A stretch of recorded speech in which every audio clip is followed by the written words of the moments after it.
தூத்துக்குடி திருச்செந்தூர் சுப்பிரமணிய சுவாமி கோவில் மாசி திருவிழா தேரோட்டமானது தற்போது தொடங்கியிருக்கிறது. கடந்த 14ஆம் தேதி கொடியேற்றத்துடன் தொடங்கிய மாசி திருவிழா தற்போது தேரோட்டமானது தொடங்கியுள்ளது.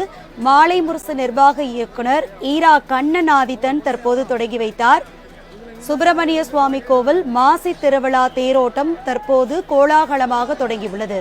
அந்த காட்சிகளை பார்த்து கொண்டிருக்கிறோம்.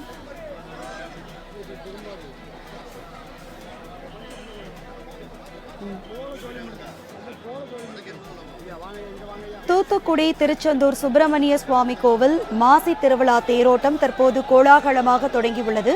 கடந்த 14ஆம் தேதி கொடியேற்றத்துடன் தொடங்கிய மாசி திருவிழா தற்போது தேரோட்டம் தொடங்கியிருக்கிறது. மாலை முரசு நிர்வாக இயக்குனர் ஈரா கண்ணன் ஆதித்தன் தொடங்கி வைத்தார். அந்த காட்சிகளை பார்த்து கொண்டிருக்கிறோம். விவரங்களை செய்தியாளர் அருண்குமார் வழங்க கேட்கலாம். அருண்குமார், விவரங்கள்.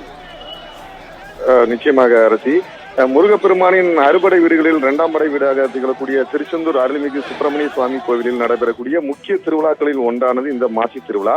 இந்த ஆண்டு இந்த மாசி திருவிழா கடந்த 14ஆம் தேதி கொடியேற்றுடன் தொடங்கி தொடர்ந்து கோலாகலமாக நடைபெற்று வருகிறது. இந்த திருவிழா காலங்களில் தினசரி காலை மற்றும் மாலையும் சுவாமியும் அம்பாலும் வெவ்வேறு வாகனங்கள் எழுந்தருளி வீதி விழா பக்தர்களுக்கு காட்சியளிக்கும் நிகழ்ச்சி நடந்தது. இந்த விழாவின் முக்கிய நிகழ்ச்சிகளில் ஒன்றான 7ஆம் திருநாள் அன்று சுவாமி சண்முகர் தங்க சப்பரத்தில் சிவப்பு சாத்தி கோலத்தில் எழுந்தருளி வீதி விழா பக்தர்களுக்கு அருள் பாலித்தார். அதனைத் தொடர்ந்து 8ஆம் திருநாள் அன்று சுவாமி சண்முகர் பச்சை கடைசல் சப்பரத்தில் பச்சை சாத்தி கோலத்தில் எழுந்தருளி வீதி விழா பக்தர்களுக்கு காட்சியளித்தார். இந்த திருவிழா நாட்கள்ல கன்னியாகுமரி, தென்காசி மாவட்டம், கேரளா மாநிலத்தைச் சேர்ந்த பக்தர்கள் பாத யாத்திரையாக காவடி எடுத்தும் வேர்குத்தியும் தங்கள் வேண்டுதல்களை நிறைவேற்றி வந்தனர். இந்த திருவிழாவின் சிகர நிகழ்ச்சியான தேரோட்டம் இன்று நடைபெற்றது. இதனை முன்னிட்டு கோவில் நடை அதிகாலை 4 மணிக்கு திறக்கப்பட்டு 4:30 மணிக்கு விஸ்வரூப தீபாராதனை, 6 மணிக்கு உதயமார்த்தாண்ட அபிஷேகம் நடைபெற்றது. பின்னர் தேரோட்டம் தொடங்கியது. முதலில் விநாயகர் தேர் பக்தர்கள் வடம்பிடித்து 4 ரத வீதிகளும் பவனி அந்த தேரானது நிலையம் சேர்ந்தது. பின்னர் சுவாமி குமரவுடங்க பெருமான் வள்ளி தேவானையுடன் எழுந்தேறிய பெரிய தேரை மாலை முரசு நாளிதழ் நிர்வாக இயக்குனர் கண்ணநாயத்தன் வடம்பிடித்து தொடங்கி வைத்தார். அதனைத் தொடர்ந்து பல்லாயிரக்கணக்கான பக்தர்கள் அரோகரா கோஷத்துடன் தேரை வடம்பிடித்து எடுத்து சென்றனர். இந்த காட்சிகள் தான் தற்போது நாம் பார்த்து வருகிறோம். இதனைத் தொடர்ந்து தேர் ரத வீதி 4லும் பவனி வந்தது. இந்த ரத வீதி முழுவதும் பக்தர்கள் கூட்டமாகவே காட்சியளித்தது. இதனைத் தொடர்ந்து அம்பாள் தெய்வான தேரை புறப்பட்டு ரத வீதிகள் வலம் கொண்டு இருக்கிறது. இந்த திருவிழாவில் காவல்துறை சார்பில், அதாவது திருச்செந்தூர் டிஎஸ்பி வசந்தராஜ் தலைமையில் 150 போலீசார் பாதுகாப்பு பணியில் ஈடுபட்டுள்ளனர்.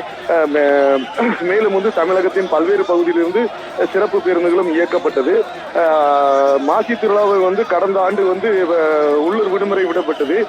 இந்த ஆண்டு உள்ளூர் விடுமுறை விடப்படவில்லை. இதனால் பள்ளி கல்லூரிக்கு செல்லக்கூடிய மாணவர்கள் கடுமையாக பாதிக்கப்பட்டனர். மேலும் திருவிழா நாட்கள் என்பது ரத வீதிகளில் சுவாமி தேர் வலம் வருவது என்பதால் பேருந்துகள் அனைத்தும் புறநகர் பகுதியில் நிறுத்தப்பட்டதால் பள்ளி மாணவிகள், கல்லூரி மாணவர்கள் உரிய நேரத்தில் பள்ளி கல்லூரிக்கு செல்ல முடியாமல் தவித்து வந்தனர்.